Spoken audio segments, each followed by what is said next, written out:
토레스는 가격 대비 되게 잘 만든 차예요. 이 가격에 이런 구성 디자인 요거는 꽤 진짜 괜찮다. Feels like you've been using me.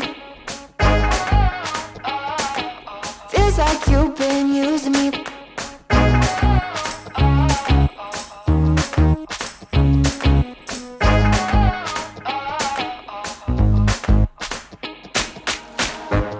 You're quite the marksman, ain't ya?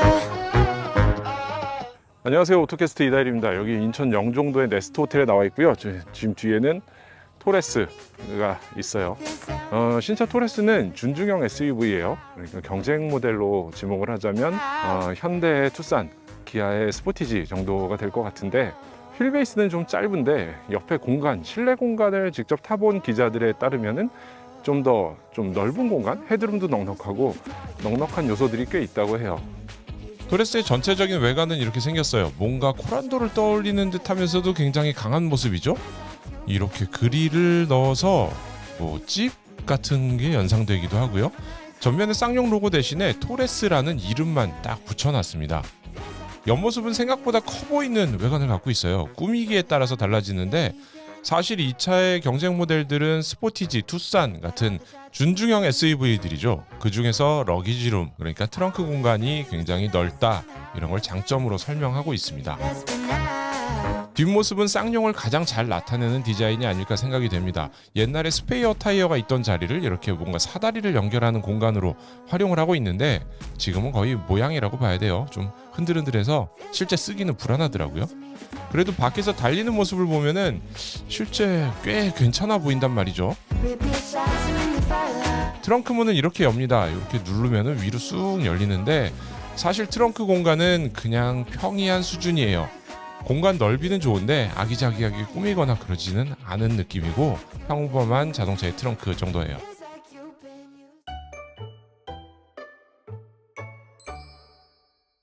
많이 보던 1.5 가솔린 엔진에 6단 IC 미션을 넣었는데, 기존보다 좀 튜닝을 해서 이 차에 최적화를 시켰다고 해요. 그래서 출발할 때 힘이 한 10% 정도 더 좋아졌고, 60km에서 120km 사이에서 가속할 때도 한 5% 정도 출력이 좋아졌다고 합니다. 여러모로 많이 개선을 했는데, 이 외형 말고도 주행에서 어떤 느낌인지 보여드릴게요. 이게 비상탈출용 망치가 들어있어요. 근데 이걸 굳이 기본 옵션으로 주는 건 좋은데, 이거 좀 애매하지 않나? 어디다 놔둬야 이게 소리가 안 나고 딱 들어가 있을까? 발 놓는 공간에 놓으면은 굴러서 뭔가 이렇게 부딪힐 우려가 있어서 그건 좀 별론 것 같고, 일단 여기다가 넣어버렸어요. 지금 여기서 볼륨 조절을 어떻게 해야 될까요?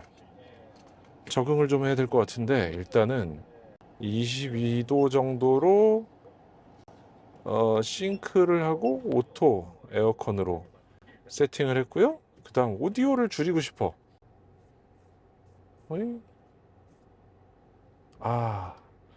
이런 구조로 돼 있군요. 이렇게 맞습니다. 신기루 자 분위기 한번 쫙 살립니다. 요즘 뭐 대세입니다. 이렇게 돼 있어서 요거를 찾기가 쉽지 않았네. 이번에 네, 가볼까요? 시승 시작합니다. 일단 처음 앉은 시트 포지션은 차 안으로 사람이 쏙 들어와 있는 느낌이에요. 여기 앞에 둥글게 이렇게 마감을 해놔가지고 뭔가 방 같은 그런 느낌도 있기도 하고, 그리고 저 앞에 보닛은 살짝 볼록볼록하니 이렇게 올라와가지고 좀 강한 인상을 주죠.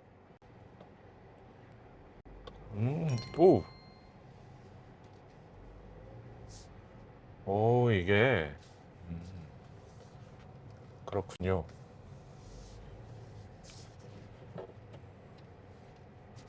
초반에 살짝 밟아도 굉장히 강하게 탁 힘을 받도록 세팅을 해놨네요. 170마력이 좀 넘는 1.5 가솔린 엔진을 사용하잖아요. 기존에 사용했던 그 엔진인데, 이거를 토레스에 가져오면서 좀 더 튜닝을 해놨다는 거예요. 그러다 보니까 조금 더 출력 같은 걸 좀 더 개선했다, 요게 지금 포인트라고 강조를 하는 건데, 개선된 거를 이제 좀 확인을 해봐야겠죠. 저 유틸리티 박스를 한쪽에만 붙이니까 좀 뭔가 한쪽에만 뿔난 것 같은 그런 느낌이 있네요. 이게 사실 여담이긴 한데, 이 차 디자인 총괄하신 분이 전직 기아차 실내 디자이너였어요. 그래서 뭐 1세대 모닝의 실내 같은 것들을 디자인하셨던 분인데 쌍용차로 이직을 하셔서 이 디자인들을 완성을 했죠.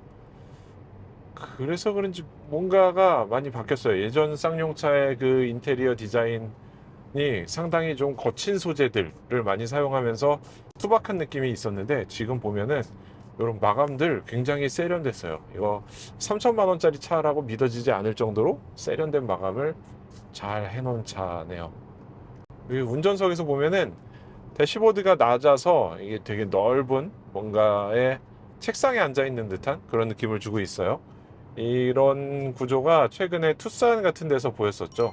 투싼도 이런 방식으로 쫙 폭포수를 뭐 형상화한 디자인이라고 그때 설명했었는데 비슷한 느낌의 디자인을 가지고 있어요. 지금 여기에 한 단, 그 다음에 요 밑에 나무 우드로 돼 있고 여기에 바람이 나오는 구멍들이 있죠. 그리고 밑에는 또 이렇게 다른 재질로 마무리를 해놓다 보니까 좀 선이 많아서 좀 정신이 없다라고 생각이 들 수도 있는데, 근데 어떻게 보면은 굉장히 이 동급 같은 금액대에서는 이 정도일 줄이야 라고 생각할 정도로 꽤 고급스러운 마감이 됐어요. 실내 디자인이 진짜 좋네. 뭐 저는 개인적으로는 이 스티어링 휠 이거 너무 크지 않나 싶어요. 이 동급의 SUV라고 하기에는 뭐 소렌토 뭐 이런 차들은 아니고 이건 투싼, 스포티지 이런 차들하고 비슷할 텐데 조금 너무 큰 휠을 사용하지 않았나? 기본적으로 운전 자세가 시트 바닥까지 내리고 양쪽 팔을 딱 자연스럽게 걸치면은 팔꿈치에 암레스트하고 이쪽 암레스트가 딱 수평으로 딱 맞아요. 운전 자세 굉장히 좋아요. 발 페달도 정확히 이렇게 포지션이 딱 맞았기 때문에 운전하는 자세에서는 굉장히 높은 점수를 주고 싶어요. 기존에 좀 살짝 국산차들 SUV 타보면 좀 껑충하다 이런 생각이 들었었는데 지금은 그런 느낌이 전혀 없네요.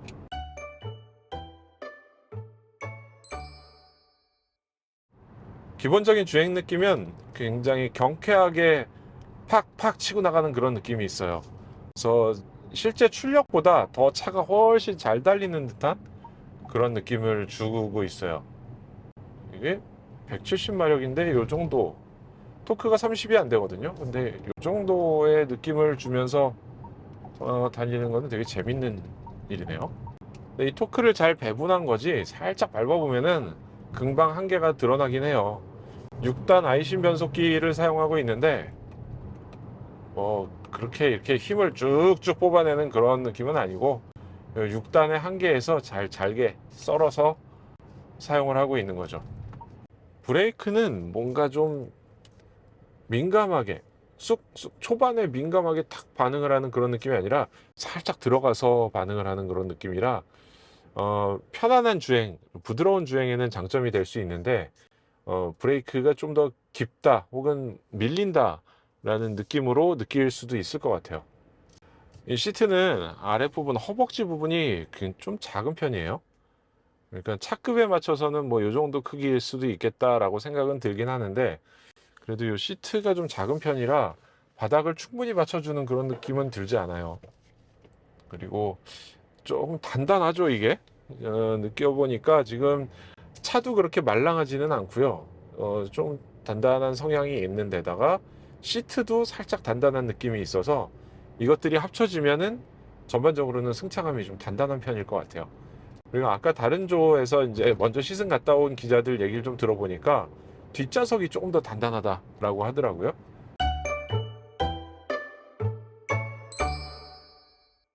뒤에서 앞에 가는 차 모습을 보니까 어떻게 보면 잘생겼는데 어떻게 보면 좀 괴이한 모습이 있기도 해요.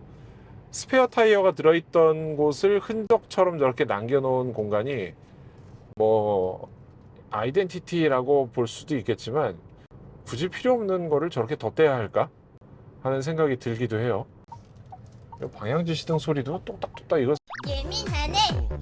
화났네. 사실 이 차의 실내 디자인을 보다 보니까 예전 쌍용차에 갖고 있던 그런 것들이 보여요. 요런 레버들, 요 레버들은 사실 기존에 있던 차들 거를 거의 그대로 사용을 했죠. 스티어링 휠도 거의 비슷하게 생기지 않았나? 이 정도 크기 됐었던 것 같은데. 그리고 이 룸밀러는 뭐 상당히 많은 회사들이 그대로 쓰고 있죠. 하이패스가 여기 들어가는 룸밀러를 사용하고 있고요. 여기를 바꿨기 때문에 변속기 레버는 사실 뭐 거의 비슷한데 이 앞에를 바꿨기 때문에 상당히 많은 거를 바꾼 것처럼 느껴지는 거죠. 그러니까 결론적으로는 요거는 디자인을 굉장히 잘했다는 거예요. 요렇게 저렇게 디자인 구성을 잘 바꿔서 되게 새로워 보이고 뭔가 완전히 다른 것처럼 보이게 만들었는데 실상은 뭐 그렇게 크게 많이 바뀐 건 아니고 형태를 좀 바꾼 거죠. 오토 홀드 같은 버튼들이 여기에 디스플레이에 들어가 있는데 요건 의외예요. 오토 홀드 저기 있는 거는 진짜 좋지 않은데. 드라이브 모드 버튼도 여기 있는데 누를 때마다 순환하는 방식, 노멀, 스포트, 윈터, 좀 뭐 가장 기본적인 형태로 구성이 되어 있어요. 스포트 모드로 올리면은 엔진 회전수가 좀 증가하고요. 스티어링 휠이 좀 더 무거워지나? 아닌가? 그렇게 막 파격적으로 큰 차이를 느끼지는 못하겠네요. 핸들 열선, 통풍 시트 이런 거를 왜 여기다 넣어놨을까? 통풍 시트는 3단계로 조절이 되고 불편한 거는 한 번 누르고 두 번 또 눌러야 돼요. 한 번 더 눌러야 되니까 이거를 한 단계 바로 쓸 수 있게 좀 구성을 하면 더 좋긴 했을 텐데 그래픽은 이쁘지만 그런 것들이 좀 아쉽긴 해요.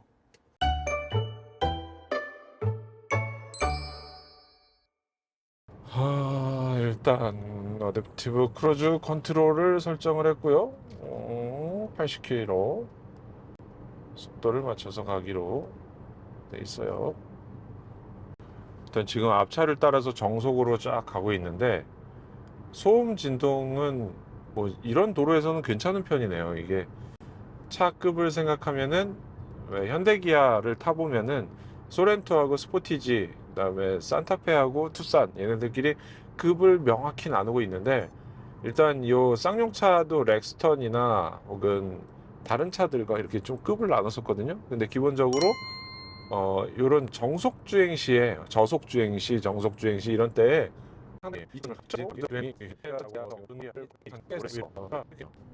실내 디스플레이를 가운데만 LCD 화면을 사용을 했는데 이 가운데 화면은 바뀌게 돼 있어요. 그러니까 예전에 좌우에 바늘이 움직이는 계기판이 있던 시절의 그 계기판들하고 거의 구성은 같은 거죠. 비슷한 구성으로 만들어져 있는 건데 아주 얇게 디자인을 했어요. 얇고 속으로 쑥 집어넣어서 진짜 디자인의 승리다. 이게 투싼 같은 경우는 이게 앞으로 뻗어 나오면서 이 내비게이션처럼 뻗어 나왔죠. 그리고 그렇게 되면은 문제가 뭐냐면 햇빛이 비치면은 반사가 돼요. 반사를 막기 위해서 여기에 끼우는 필름을 추가로 붙여야지 반사가 안 되기 때문에 그런 필름을 사용하게 되는데 그 필름이 꽤 비싸거든요.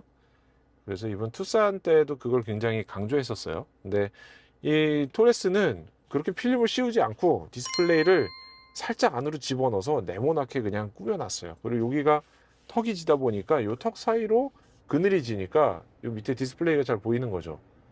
그러니까 디자인으로 그런 돈 들어갈 부분들을 절약을 했어요.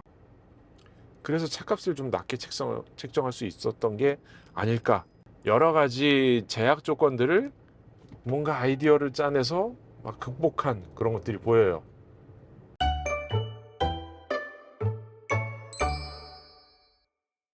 이게 에이다스 기능이 기본적으로 들어가 있어요. 최근에 나오는 차들 대부분 그렇게 갖고 있는데 에이다스 기능이 요즘에는 거의 없어서 안 될 되게 중요한 기능처럼 자리 잡았죠.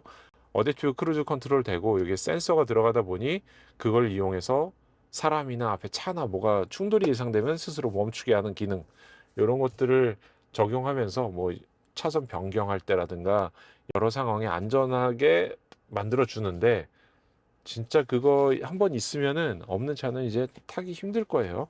바람이 꽤 부는데 이 모양상 이 차 디자인이 꽤 풍절음이 나야 되는 디자인이거든요. 근데 그렇게 풍절음이 강하지도 않고 적당히 그냥 속도가 좀 나고 있구나 정도가 느껴지긴 하는데 그다지 시끄럽지가 않아요.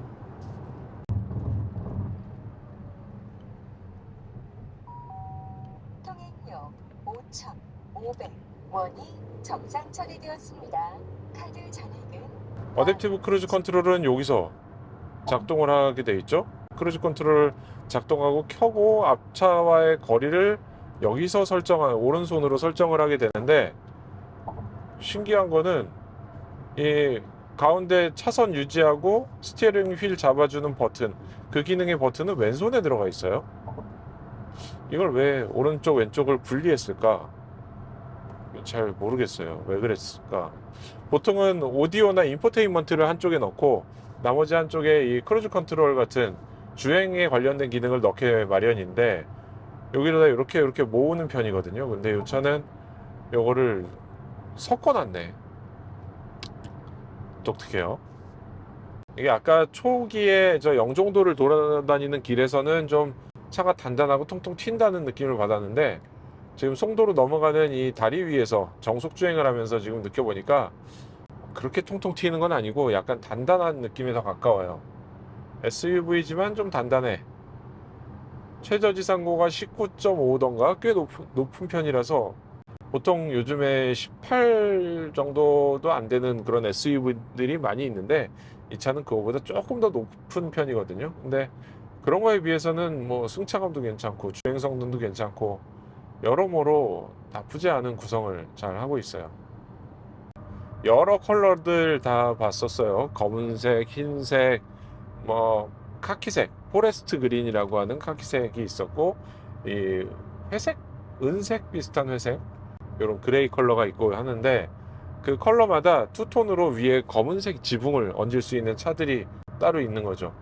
그리고 실내 컬러도 4가지 정도에서 선택을 할 수가 있는데, 지금 요거는 이것도 역시 실내는 뭐 카키 색깔의 이런 건데 꽤 괜찮아요. 차분하고 안정적이고, 그렇다고 너무 어둡거나 이러지도 않고 꽤 괜찮은 선택인 것 같아요. 이게 그러니까 크루즈를 끄면서 이 스티어링 휠 잡아주는 것도 같이 꺼지면 좋겠는데 이걸 따로따로 꺼야 되네. 크루즈를 한번 끄고 얘도 꺼줘야지 되는 편. 크루즈는 브레이크를 밟으면 해제가 되죠. 근데 이 스티어링 휠 잡아주는 기능은 해제가 되지 않아. 양쪽 2개를 켜고 끄고가 좀 불편하지 않나. 지금 이 앞에 화면에는 내비게이션을 이렇게 작게 보여주고 있기는 해요. 근데 이건 너무 작아서 턴 바이 턴으로 보여주는데 글씨가 기본적으로 너무 작아. 이게 제 손톱만한 크기니까 이거보다는 좀 더 크면 좋겠다는 생각이 들긴 합니다. 자, 일단 시승 소감 정리하자면 토레스는 가격 대비 되게 잘 만든 차예요.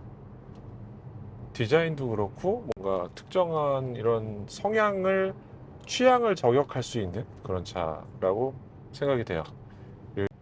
그래서 차를 세우고 돌아서 가겠습니다.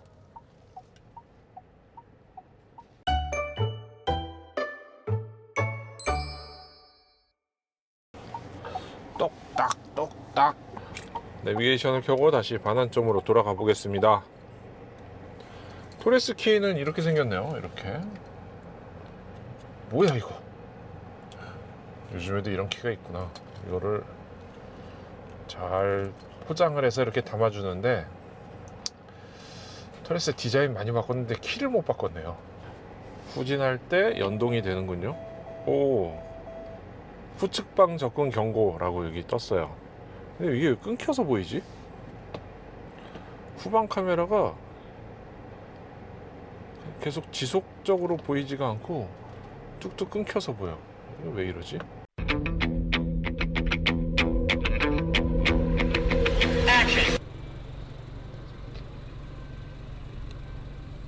시승차 이런 건 좀 떼고 해요. 어딘지 모르겠는데 멋있네. 여기 길이 인천이에요. 인천에서 다시 영종도로 돌아갑니다. 이 차는 요 정도로 달릴 때가 딱 좋은 것 같아요. 그냥 규정 속도. 이 토레스라는 이름은 칠레 파타고니아의 어디 동네 이름이래요. 토레스 거기에 지역 이름인데, 사실은 이거를 기자들끼리 모여서 이렇게 조 A, B, C 조로 이렇게 나눠서 시승을 하다 보니까 시간이 꽤 남는 시간이 짜투리가 많이 있었어요. 그래서 모여서 얘기를 하다 보니 여러 가지 정보들이 오고 갔습니다. 일단 요 몇 명 기자들의 먼저 시승한 소감 잠깐 들어볼까요? 디테일에서는 현대나 기아에 비해서 조금 아쉬운 점이 있는 건 사실인데, 그걸 감안하고도 현대랑 기아랑 같이 경쟁을 해도 될 만큼 경쟁력이 좋아졌다. 잘 팔릴 것 같아요. 티볼리보다 잘 팔릴 것 같아요. 저도 이게 진짜 그 가성비라는 말이 자꾸 생각이 날 정도로 되게, 그리고 실내가 지금 역대 제가 봤던 쌍용차 중에서는 제일 패키징 자체가 워낙에 훌륭해서 잘 팔릴 것 같습니다. 좀 근데 과격한 드라이빙에는 조금 한계가 드러나긴 하는데 뭐 도심에서 그렇게 운전을 할 사람들이 별로 없으니까. MZ 세대들이 많이 좋아할 타입이고, 물렁하지 않고 서스펜션이 주행하는데 약간 좀 거친 느낌. 네, 대체적으로는 좀 차가 단단하다. 기자들 평가가 뭐 그렇게 크게 차이 나지 않는 걸로 봐서는 대부분 비슷하게 느끼시는 것 같아요. 가격 대비 꽤 괜찮다. 뭐 이런 얘기들이 많았고요. 공통적으로는 그래도 잘 팔릴 것이다. 이런 얘기들은 다 있네요. 제가 봐도 잘 팔릴 것 같아요. 그리고 현대차와 기아에 집중된 우리나라 소비 구조에서 좀 새로운 그런 대안으로 이 차가 충분히 역할을 하지 않을까라는 기대가 됩니다.